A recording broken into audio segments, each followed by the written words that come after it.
എല്ലാവർക്കും നമസ്കാരം. ഇന്ന് എനിക്കൊരു ഡോക്ടറിൻ്റെ അപ്പോയിൻമെൻ്റ് ഉണ്ടായിരുന്നു. ദർശുവിനെ കൂടെ കൊണ്ടുപോകാമെന്ന് പ്ലാൻഡ് ആയപ്പോൾ തന്നെ ഞാൻ അവനെ വിളിച്ച് എൻ്റെ അന്നത്തെ കംപ്ലീറ്റ് റൂട്ട് മാപ്പ് പറഞ്ഞു കൊടുത്തു. ഇത് ഞങ്ങൾ സ്ഥിരമായിട്ട് ചെയ്യുന്നൊരു കാര്യമാണ്. ഓട്ടിസം ഉള്ള കുട്ടികൾക്ക് സർപ്രൈസസ് വളരെ ബുദ്ധിമുട്ടാണ്, അല്ലെങ്കിൽ അവർക്ക് പ്ലാൻഡ് ആയിട്ടുള്ള കാര്യങ്ങളായിരിക്കും കുറച്ചും കൂടെ കംഫർട്ടബിൾ ആയിട്ട് തോന്നിയിട്ടുള്ളത്. അതുകൊണ്ട് തന്നെ ഞങ്ങൾ പോകുന്നതിനേക്കാളും മുന്നേ വളരെ ഡീറ്റെയിൽഡ് ആയിട്ടൊരു ഡിസ്ക്രിപ്ഷൻ ദർശുവിന് കൊടുക്കാറുണ്ട്. എക്സാമ്പിളായിട്ട് പറയുകയാണെങ്കിൽ, ഇപ്പോൾ നമ്മൾ ഇവിടുന്ന് സ്റ്റാർട്ട് ചെയ്യുന്നത് സ്കൂട്ടിയിലാണ്. സ്കൂട്ടി കൊണ്ടുപോയി നമ്മൾ ബസ് സ്റ്റോപ്പിൽ വെക്കും. അവിടെ നിന്ന് നമ്മൾ ബസ്സിലാണ് പോകുന്നത്. ബസ്സിൽ വളരെ ഗുഡ് ബിഹേവിയർ കാണിക്കണം. അതുപോലെ തന്നെ സ്റ്റോപ്പിലിറങ്ങി ഹോസ്പിറ്റലിലോട്ട് പോകണം. ഹോസ്പിറ്റലിൽ ചിലപ്പോൾ ഒരുപാട് വെയിറ്റിംഗ് സമയം ഉണ്ടായേക്കാം. ഇങ്ങനെ വളരെ ഡീറ്റെയിൽഡ് ആയിട്ട് ഡിസ്ക്രിപ്റ്റീവായിട്ട് നമ്മൾ അവന് കൊടുക്കാറുണ്ട്. മിക്കവാറും സമയങ്ങളിൽ ഞാൻ അവനോട് റീക്യാപ്പും ചോദിക്കാറുണ്ട്. പല പോയിന്റ്സ് അവൻ മിസ് ഔട്ട് ആയേക്കാം, ബട്ട് ദാറ്റ്സ് ഓക്കെ. എന്നാലും അവൻ കുറച്ച് കാര്യങ്ങളൊക്കെ അവന് മനസ്സിലാവും.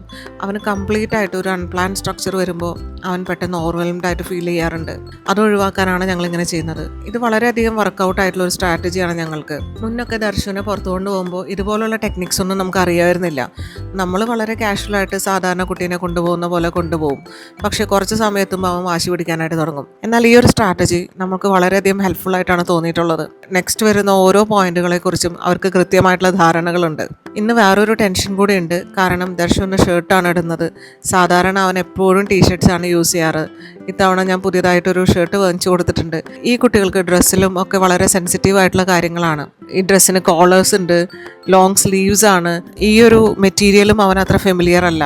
ബനിയൻ സ്റ്റഫ്സ് ആണ് കൂടുതൽ ഇടാറുള്ളത്. പക്ഷെ എന്ത് വന്നാലും ഇന്നൊരു റിസ്ക് എടുക്കാമെന്ന് തീരുമാനിച്ചിട്ട് തന്നെയാണ് പുറത്തിറങ്ങുന്നത്. ഇന്നത്തെ കാര്യം പറയുകയാണെങ്കിൽ ഇന്ന് രണ്ട് വലിയ റിസ്ക് ആണ്. ഒന്ന്, അവൻ യൂസ്ഡ് അല്ലാത്ത ടൈപ്പ് ഓഫ് ഡ്രസ്സാണ് ഇട്ടിരിക്കുന്നത്.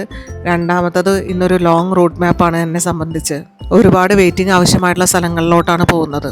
എന്തായാലും ഞങ്ങൾ യാത്ര തുടങ്ങി. ദർശി വളരെ കാമായിട്ടാണ് ഇരിക്കുന്നത്. പുറത്തുള്ള കാഴ്ചകളെല്ലാം കണ്ട് വളരെ ആസ്വദിച്ചാണ് ഇരിക്കുന്നത്. ആകെ അവൻ ഇടയ്ക്കിടയ്ക്ക് പറയുന്നത് ഓരോ സ്റ്റോപ്പിന്റെ പേരുകളാണ്. ഞങ്ങളുടെ വീട് മുതൽ തൃശ്ശൂർ വരെയുള്ള എല്ലാ സ്റ്റോപ്പുകളും അവന് കാണാപ്പാടാണ്. തൃശ്ശൂർക്ക് പോകുന്ന പല വഴികളുമുണ്ട്. ആ വഴികളും അവന് കാണാപ്പാടമാണ്.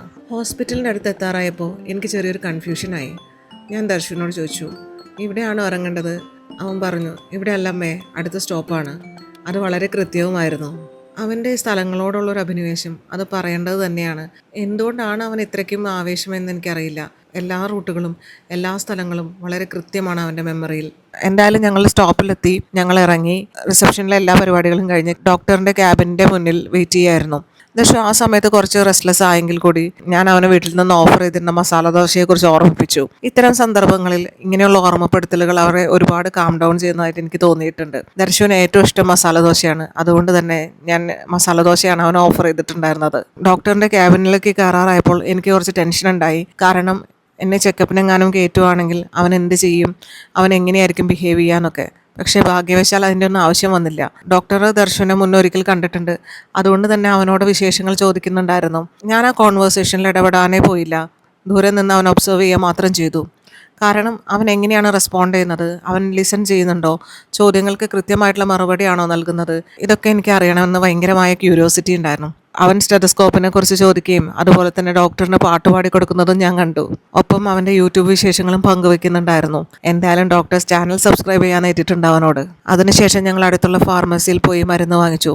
അപ്പോഴും ദർശു വളരെ കാമായിരുന്നു. അവിടുന്ന് ഞങ്ങൾ അടുത്തൊരു ബസ്സിലാണ് തൃശ്ശൂർ ടൗണിലേക്ക് പോയത്. ഞങ്ങൾ പോകുന്നത് തൃശ്ശൂരുള്ള ഭാരത് ഹോട്ടലിലോട്ടാണ്. തൃശ്ശൂർക്കാരനാണെങ്കിൽ ഒരിക്കലെങ്കിലും ഭാരത് ഹോട്ടലിൽ നിന്ന് ഭക്ഷണം കഴിച്ചിട്ടുണ്ടായിരിക്കും. എന്തായാലും ദർശുവിൻ്റെ ഫേവറേറ്റ് ഫുഡ് സ്പോട്ട് അവിടെയാണ്. വേറെ എവിടെ നിന്ന് കഴിച്ചാലും അവൻ ആ ഒരു തൃപ്തി കാണാത്തതുപോലെ പലപ്പോഴും ഫീൽ ചെയ്തിട്ടുണ്ട്. മുനിസിപ്പൽ സ്റ്റാൻഡിലാണ് ഇറങ്ങിയത്. അവിടെ നിന്ന് നടക്കാമെന്ന് തീരുമാനിച്ചു. കുറച്ച് കാഴ്ചകളും കാണാം. അതോടൊപ്പം തന്നെ എന്തെങ്കിലും ഒരു കാര്യം കിട്ടുന്നതിന് മുന്നേ കുറച്ചൊരു ബുദ്ധിമുട്ടുകളാവുന്നത് വളരെ നല്ലതാണെന്ന് തോന്നി. അങ്ങനെ ഞാനും ദർശുവും കൂടെ ഭാരത് ഹോട്ടൽ ലക്ഷ്യമാക്കി നടന്നുകൊണ്ടേയിരുന്നു. ഈ നടത്തം ഞങ്ങൾക്ക് പുതിയ കാര്യമൊന്നുമല്ല.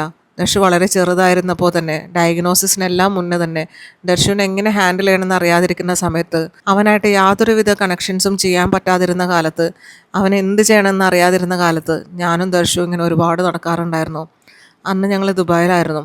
ഇതുപോലെ നടന്ന് എല്ലാ വഴികളും തെറ്റും. ഒടുവിൽ അവിടുന്ന് ഒരു ക്യാബ് പിടിച്ച് തിരിച്ച് ഫ്ലാറ്റിൻ്റെ മുന്നിലെത്തിയ ഒരുപാട് സന്ദർഭങ്ങൾ ഉണ്ടായിട്ടുണ്ട്. അന്നും ദർശുവിന് നടക്കാനായിട്ട് ഒരു മടിയുണ്ടായിരുന്നില്ല. ഒരുപാട് ദൂരം നടക്കും. ഒരിക്കൽ പോലും അവനെ എടുക്കാനോ അല്ലെങ്കിൽ തിരിച്ചു പോവാമെന്നോ പറഞ്ഞിരുന്നില്ല. ഒരുപക്ഷെ പറയാൻ അറിയാഞ്ഞിട്ടായിരിക്കാം, അറിയില്ല. എന്തായാലും ഇപ്പോഴും അവൻ നടക്കാനായിട്ട് തയ്യാറാണ്. അന്ന് ഞാൻ അറിയാതെ ചെയ്തിരുന്നതായിരുന്നു ഈ ഒരു നടത്തം. ഒരുപക്ഷെ അവനെ അത് ഒരുപാട് ഹെൽപ്പ് ചെയ്തിട്ടുണ്ടായിരിക്കാമെന്ന് എനിക്ക് തോന്നുന്നു. ഒരു തരത്തിൽ അതൊരു നല്ല എക്സസൈസ് ആയിരുന്നില്ലേ? ഒരുപാട് ശബ്ദങ്ങളും കാഴ്ചകളും കണ്ടുകൊണ്ടാണ് നടന്നിരുന്നത്. ഒരുപക്ഷെ അവന്റെ വിഷ്വൽ സീക്കിങ്ങും ഓഡിറ്ററി സീക്കിങ്ങും എല്ലാം അവിടെ ഡീസെൻസിറ്റൈസ്ഡ് ആയിട്ടുണ്ടായിരിക്കാം. എന്തായാലും ഞങ്ങൾ ഭാരതിലെത്തി. ദർശ മിക്കവാറും എല്ലാ തവണയും ഒരു മസാല ദോശയാണ് ആദ്യം ഓർഡർ ചെയ്യുക. അതിലെ മസാല മുഴുവനായിട്ട് കഴിക്കില്ല, അത് ബാക്കി വെക്കും. എന്നിട്ട് ഒരു പ്ലെയിൻ റോസ്റ്റ് വാങ്ങിക്കും. ആ മസാല ഉപയോഗിച്ച് ആ പ്ലെയിൻ റോസ്റ്റും കഴിക്കും. ഇതാണ് സാധാരണ ചെയ്തു പോരുന്ന പ്രവൃത്തി. ഇന്നിപ്പോൾ ഞങ്ങളുടെ മുന്നിൽ ഒരു അങ്കിൾ ഇരിക്കുന്നുണ്ടായിരുന്നു. ആ അങ്കിൾ കട്ട്ലേറ്റ് കഴിക്കുന്നുണ്ടായിരുന്നു. അദ്ദേഹം ഒരു ഫോക്കും നൈഫും വെച്ചിട്ടാണ് കഴിച്ചുകൊണ്ടിരുന്നത്. ദർശു അത് നോക്കുന്നത് ഞാൻ ശ്രദ്ധിച്ചു. ഞാൻ അപ്പം തന്നെ അവനെ വിളിച്ചിട്ട് സ്വകാര്യമായി പറഞ്ഞു, ദർശു അങ്ങനെ നോക്കരുത്, ദർശുവിന് വേണമെങ്കിൽ അമ്മ വാങ്ങിച്ചു തരാമെന്ന് പറഞ്ഞു. ആദ്യം അവൻ വേണ്ടെന്ന് പറഞ്ഞെങ്കിലും പിന്നീട് എനിക്ക് മനസ്സിലായി അവൻ അത് ആഗ്രഹിക്കുന്നുണ്ടെന്ന്. അപ്പോൾ ഞാൻ അവനത് മേടിച്ചു കൊടുത്തു. അവൻ ആദ്യം ആ ഫോക്കും നൈഫും യൂസ് ചെയ്തിട്ട് ട്രൈ ചെയ്യാൻ ശ്രമിച്ചു. ഞാൻ പറഞ്ഞു, ഇപ്പോൾ വേണ്ട, നമുക്ക് പിന്നീട് ഒരിക്കലും അത് പഠിക്കാം, എന്നിട്ട് അങ്ങനെ ചെയ്യാം. ചെറുതായിട്ടൊക്കെ കഴിക്കാൻ അവനറിയാം, എങ്കിലും ഇത്ര ഭംഗിയായിട്ട് കഴിക്കാനായിട്ട് അവനറിയില്ല. ഞാൻ കഴിച്ചത് ഒരു തൈര് വടയായിരുന്നു. തൈര് വട എനിക്ക് അവിടുത്തെ വലിയ ഇഷ്ടമാണ്.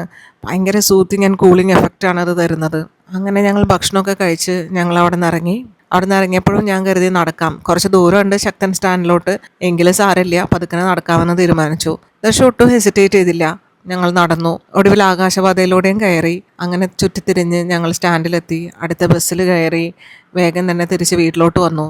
എന്തായാലും ഇന്നത്തെ യാത്ര വളരെ പീസ്ഫുള്ളായിരുന്നു. വളരെ സന്തോഷപരമായി അങ്ങനെ ഒരു ദിവസം കടന്നുപോയി. ദർശുവിനെ കൊണ്ടുപോകുമ്പോൾ പേടിച്ചിരുന്ന 2 കാര്യങ്ങളും ഒരു ബുദ്ധിമുട്ടുകളും എനിക്ക് ഉണ്ടാക്കാതെ ഞങ്ങൾ സന്തോഷമായി തിരിച്ചു വന്നു. പുതിയ പുതിയ വസ്ത്രങ്ങൾ അണിയുന്നതും പുതിയ പാറ്റേൺസും എല്ലാം അവന് ബുദ്ധിമുട്ടുണ്ടാക്കുന്നതായിരുന്നു. പക്ഷേ ഇന്നിപ്പോൾ അവൻ അത് ഓവർകം ചെയ്തതായിട്ടാണ് ഞാൻ മനസ്സിലാക്കുന്നത്. അങ്ങനെ ഒരു റിയലൈസേഷനും ഒരു ഹാപ്പി മൊമെൻറ്റ്സും കൂടെ ഞാൻ ഇതോടൊപ്പം ഷെയർ ചെയ്യാണ്. ഇങ്ങനെയൊക്കെയാണ് ഞങ്ങളുടെ ജീവിതത്തിലെ ഓരോ ദിവസങ്ങളും കടന്നു പോകുന്നത്.